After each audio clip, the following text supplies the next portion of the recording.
Hi, I'm Bazz Deans, VP for EMEA at Shootsta.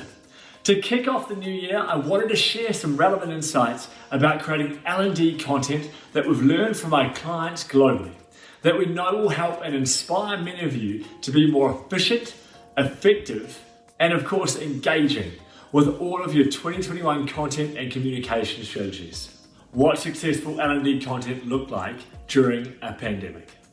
So disengaged employees can cost their employer a huge amount of money. This figure is estimated at up to £1,600 each year per employee.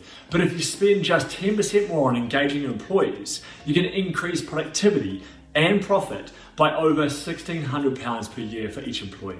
This year, we all had to get creative with employee engagement and provide value and ROI, of course. COVID was a catalyst for a lot of change, but this isn't just a new conversation. Because even before the new normal, we were all talking about the need to engage people in new ways. During an L&D roundtable we hosted in 2019 with senior HR and L&D leaders from Fortune 500 companies across Europe, participants highlighted issues like struggling not to oversaturate employees with communication, worries about engaging them digitally, and also they highlighted the need for ongoing listening to employees.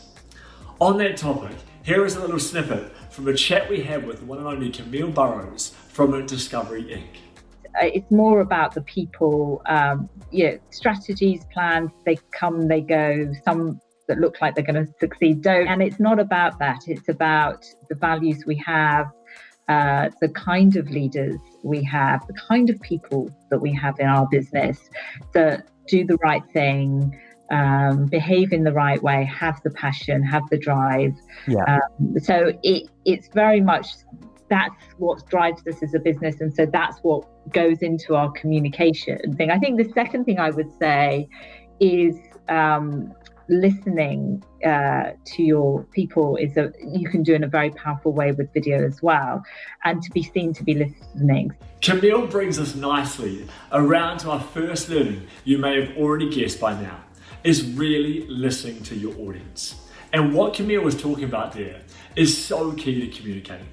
Discovery went all in by providing their employees with a platform and a place to have their voices heard, which ultimately changed the whole way they communicate for the better. We all know now that endless video calls have caused huge fatigue, and that blended communications approach is now needed more than ever to meet the different learning needs and natures of different people. And that brings us to making training digestible, which has a huge impact on its efficacy. Bite-sized modular videos or posts that can be consumed during daily work rather than disrupting it have become incredibly popular. The likes of Estee Lauder companies, Samsung, Audi, and many more within our team have seen huge successes with this approach and huge cost savings over traditional in-person training too. It's also worth noting here that knowledge retention is just as important as the delivery.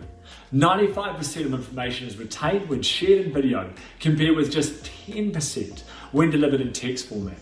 Text is great as a backup or supporting resource, but really loses out when you want people to learn, retain, and pay attention.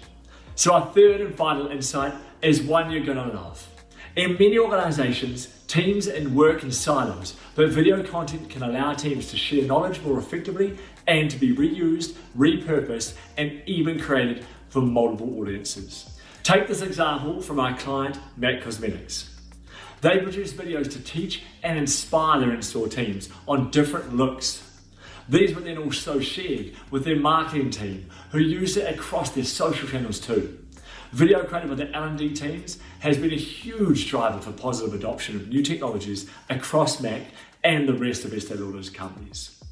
The cost saving and improved operational efficiencies, plus many more benefits of this collaboration, led to HR and L&D leaders being hugely impactful for their businesses. And that's all from me. I hope that inspired you to try things a little differently.